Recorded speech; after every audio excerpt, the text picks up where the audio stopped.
नमस्कार विद्यार्थी मित्रांनो, ध्येयाधिकारी स्पर्धा परीक्षा मंचच्या पोलीस भरती 2025 साठी डेली सराव सिरीजचा आज आहे भाग 64। विद्यार्थी मित्रांनो, या भागामध्ये आपण पोलीस भरतीसाठी आवश्यक मराठी व्याकरण आणि सामान्य ज्ञान या विषयांच्या महत्त्वाच्या प्रश्नांचा स्पष्टीकरणासह सराव करणार आहोत। त्यामुळे जर तुम्ही येणाऱ्या भरतीसाठी तयारी करताय तर हा व्हिडिओ पूर्ण पहा आणि जर व्हिडिओमधील माहिती तुम्हाला समजली तरच या व्हिडिओला लाईक करा। सुरुवात करूयात आजच्या प्रश्नांना। या ठिकाणी पहा, आजचा पहिला आणि या सिरीजचा प्रश्न क्रमांक 1337। 2025 चा विज्ञान रत्न पुरस्कार मरणोत्तर कोणाला देण्यात आलेला आहे? या ठिकाणी पाहायचं, 2025 चा विज्ञान रत्न पुरस्कार आहे तो भारतातील ज्येष्ठ तसेच महाराष्ट्रातील देखील ज्येष्ठ खगोलशास्त्रज्ञ प्राध्यापक जयंत विष्णू नारळीकर यांना देण्यात आलेला आहे। म्हणजे आपलं उत्तर या ठिकाणी पर्याय ब। तर मित्रांनो, यांचं निधन झालेलं असल्यामुळे हा पुरस्कार कसा दिला गेला? मरणोत्तर दिला गेलेला आहे। ठीक आहे। त्यासोबतच पहा, आणखी एक संस्था आहे जिचं नाव आहे CSIR। तर या CSIR मध्ये एक टीम आहे, अरोमा मिशन टीम। तर मित्रांनो, या टीमला देखील त्यांच्या पर्पल रिव्होल्यूशनसाठी राष्ट्रीय विज्ञान टीम पुरस्कार देण्यात आलेला आहे। ठीक आहे। प्रश्न क्रमांक 1338। 1 घनमीटर पाणी म्हणजे टिंब लिटर पाणी। आता मित्रांनो, 1 घनमीटर म्हणजे, तर 1 घनमीटर असलेला एक बॉक्स धरा। या बॉक्समध्ये किती पाणी मावणार आहे? तर मित्रांनो, 1 घनमीटर बॉक्समध्ये एकूण 1000 लिटर पाणी मावतं। म्हणजे आपलं उत्तर या ठिकाणी पर्याय ब असणार आहे। 1 घनमीटर पाणी म्हणजेच 1000 लिटर पाणी। प्रश्न क्रमांक 1339। जगातील पहिल्या अणुऊर्जेवर चालणाऱ्या क्षेपणास्त्राची चाचणी कोणत्या देशाने केलेली आहे? आता या ठिकाणी पहा मित्रांनो, जगातील पहिलं अणुऊर्जेवर चालणारं क्षेपणास्त्र, त्याचं नाव काय आहे? तर नाव आहे बुरेवेस्टनिक, अर्थातच RSSC X-09 स्कायफॉल असं याचं नाव आहे, जे रशियानं डिझाईन केलेलं आहे आणि याची यशस्वी चाचणी देखील घेतलेली आहे। म्हणजे आपलं उत्तर काय असणार आहे? जगातील पहिलं अणुऊर्जेवर चालणारं क्षेपणास्त्र आहे ते रशियानं बनवलं आणि यशस्वी चाचणी घेतलेली आहे। म्हणजे पर्याय अ आपलं उत्तर असणार आहे। पुढे पहा, प्रश्न क्रमांक 1340। डिव्हाइन कॉमेडी हे प्रसिद्ध इटालियन महाकाव्य टिंबने लिहिले। या ठिकाणी पाहायचं आहे, इटालियन महाकाव्य आहे डिव्हाइन कॉमेडी। कोणी लिहिलं? तर इटालियन लेखक डांटे अलिघेरी यांना। म्हणजे आपलं उत्तर पर्याय क डांटे। ठीक आहे, लक्षात ठेवायचं, डिव्हाइन कॉमेडी डांटे अलिघेरी अर्थातच डांटे यानं लिहिलेलं आहे। तर विद्यार्थी मित्रांनो, या ठिकाणी खाली पहा काय दिलेलं आहे, दररोज 50 प्रश्नांची टेलिग्राम क्विज। आता मित्रांनो, आपल्या टेलिग्राम चॅनलवर आपण काय करतोय, दररोज एक विषय देतोय आणि त्या विषयावर 50 प्रश्नांचा सराव क्विज मार्फत करतोय। कुठे करतोय? तर आपल्या टेलिग्राम चॅनलवर। त्या चॅनलची लिंक तुम्हाला हवी असेल तर ती कुठे मिळणार आहे? एकतर कमेंट सेक्शनमध्ये किंवा व्हिडिओच्या डिस्क्रिप्शनमध्ये। जर तुम्हाला दररोज महत्त्वाच्या प्रश्नांचा टेलिग्राम क्विज मार्फत सराव करायचा आहे तर ध्येयाधिकारी स्पर्धा परीक्षा मंचचं टेलिग्राम चॅनल नक्की जॉईन करा। प्रश्न क्रमांक 1341। आंतरराष्ट्रीय न्यायालय टिंब येथे आहे। या ठिकाणी पाहायचं आहे, आंतरराष्ट्रीय न्यायालय स्थापना 1945 साली। ठीक आहे। UN चार्टर होता 1945 सालचा। त्या चार्टरनुसार आंतरराष्ट्रीय न्यायालयाची स्थापना करण्यात आली होती। तर मित्रांनो, याचं मुख्यालय आहे ते नेदरलँड्स या देशातील हेग या ठिकाणी आहे। म्हणजेच आंतरराष्ट्रीय न्यायालय आहे ते हेग या ठिकाणी आहे। म्हणून आपलं उत्तर पर्याय ड। प्रश्न क्रमांक 1342। योग्य जोड्या जुळवा। राष्ट्रीय उद्याने आणि जिल्हे। ताडोबा कुठे आहे? ताडोबा अंधारी चंद्रपूर, म्हणजे अ साठी 3। पेंच आहे नागपूरमध्ये। ठीक आहे। नवेगाव गोंदिया आणि गुगामल अमरावती। म्हणजे उत्तर कसं असणार आहे? तर 3142। 3142 कुठे आलेलं आहे? तर पर्याय ब मध्ये। म्हणजे पर्याय ब आपलं उत्तर आहे। प्रश्न क्रमांक 1343, 2001 ते 2011 या दशकामध्ये महाराष्ट्राच्या लोकसंख्येत किती टक्के वाढ झाली? मित्रांनो, 2001 ते 2011 या 10 वर्षांच्या कालावधीमध्ये महाराष्ट्रातील लोकसंख्या आहे ती 15.99% वाढलेली होती. म्हणजेच दशवार्षिक लोकसंख्या वाढीचा दर किती होता? 15.99%. म्हणजे पर्याय ड आपलं उत्तर आहे. त्यासोबतच जर भारताच्या लोकसंख्या वाढीचा विचार केला तर ती किती होती? 17.7%. ठीक आहे, या 10 वर्षांमध्ये भारताच्या लोकसंख्या वाढीचा दर 17.7% इतका होता. प्रश्न क्रमांक 1344, भारतीय राज्यघटनेचा कोणता भाग हा नागरिकत्वाशी संबंधित आहे? मित्रांनो, या ठिकाणी पहा, भारतीय राज्यघटनेचा भाग 1 संघ राज्य आणि त्याचं क्षेत्र, भाग 3 मूलभूत हक्क, भाग 4 मार्गदर्शक तत्व आणि भाग 2 आहे तो नागरिकत्वाशी संबंधित आहे. म्हणजे आपलं उत्तर या ठिकाणी काय असणार आहे?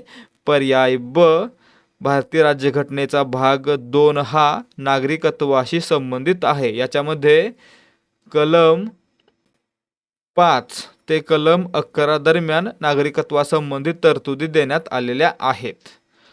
प्रश्न क्रमांक 1345, भारतीय संविधानकर्त्यांनी केंद्राकडून राज्यांच्या राज्यपालांची नियुक्तीची कल्पना टिंब च्या संविधानातून घेतली. आता मित्रांनो, राज्यपालाची नियुक्ती केंद्राकडून होईल अशी तरतूद आहे ती भारतीय राज्यघटनेमध्ये कॅनडाच्या राज्यघटनेतून घेण्यात आलेली आहे. म्हणजे आपलं उत्तर पर्याय ब.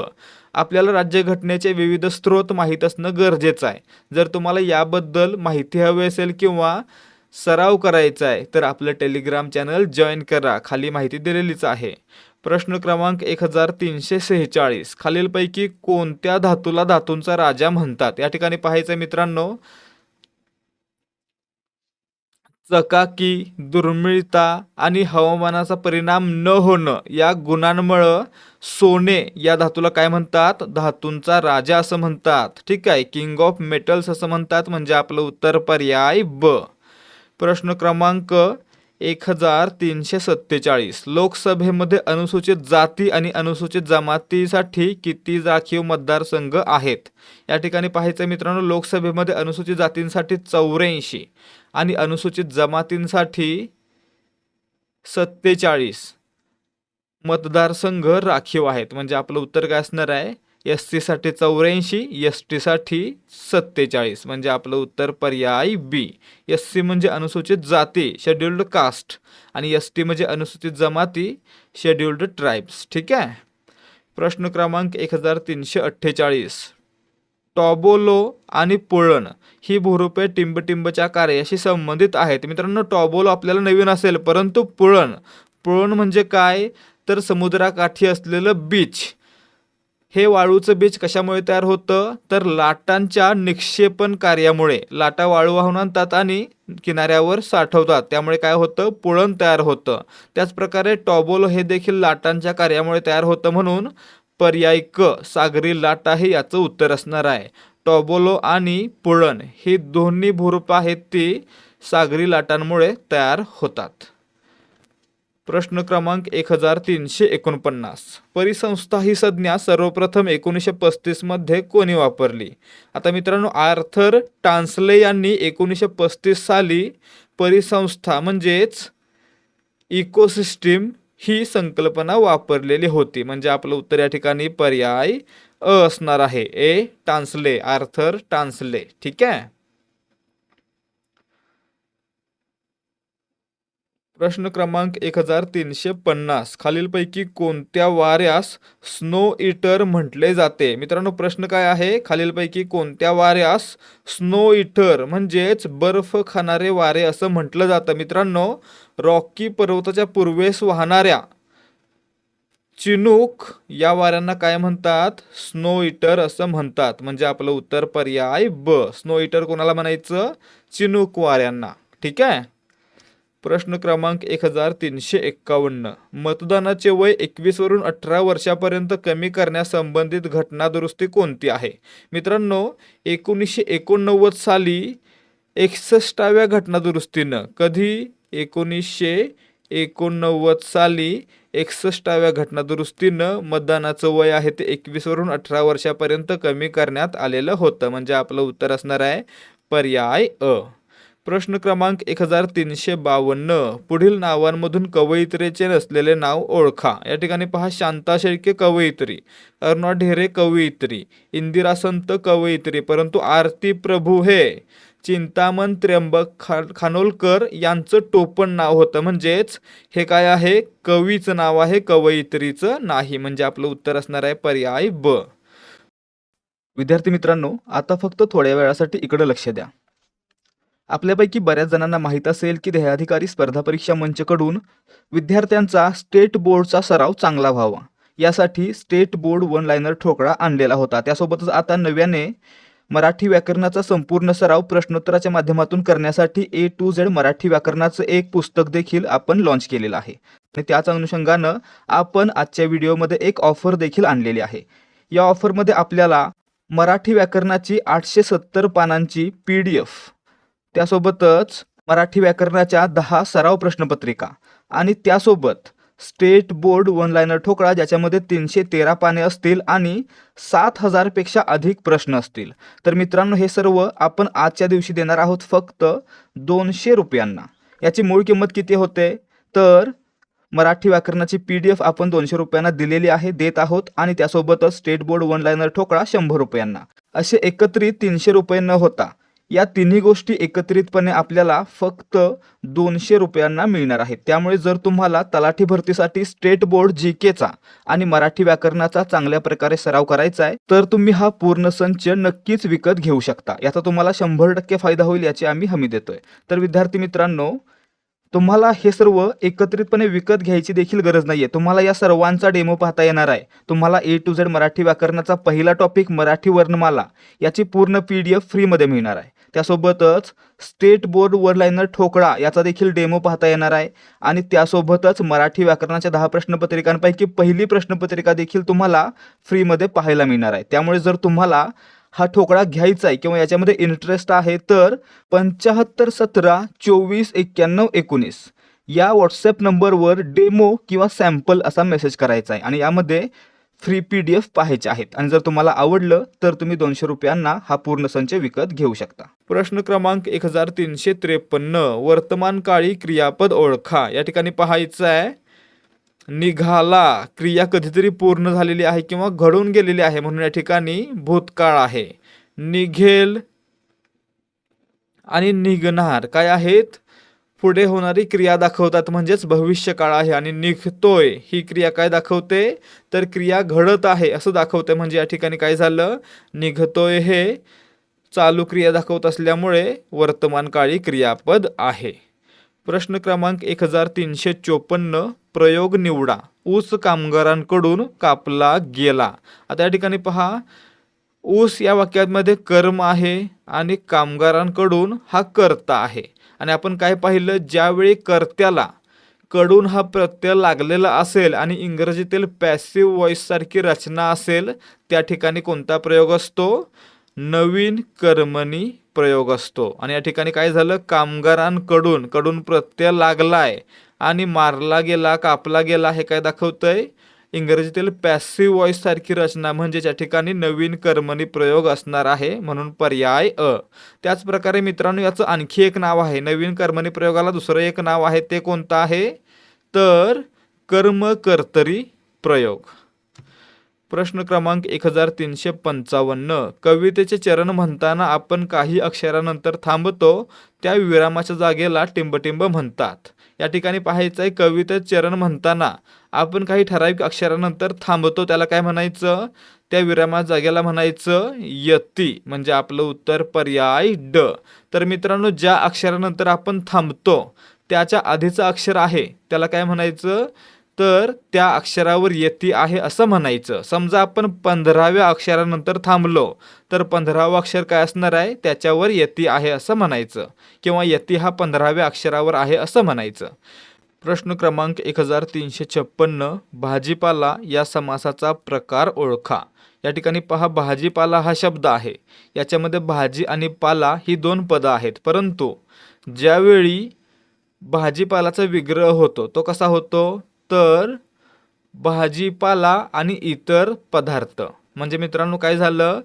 तर भाजी आणि पाला या दोन पदांसोबतच त्याच जातीच्या अनेक पदांचा बोध या ठिकाणी भाजीपाला या शब्दानं होतो.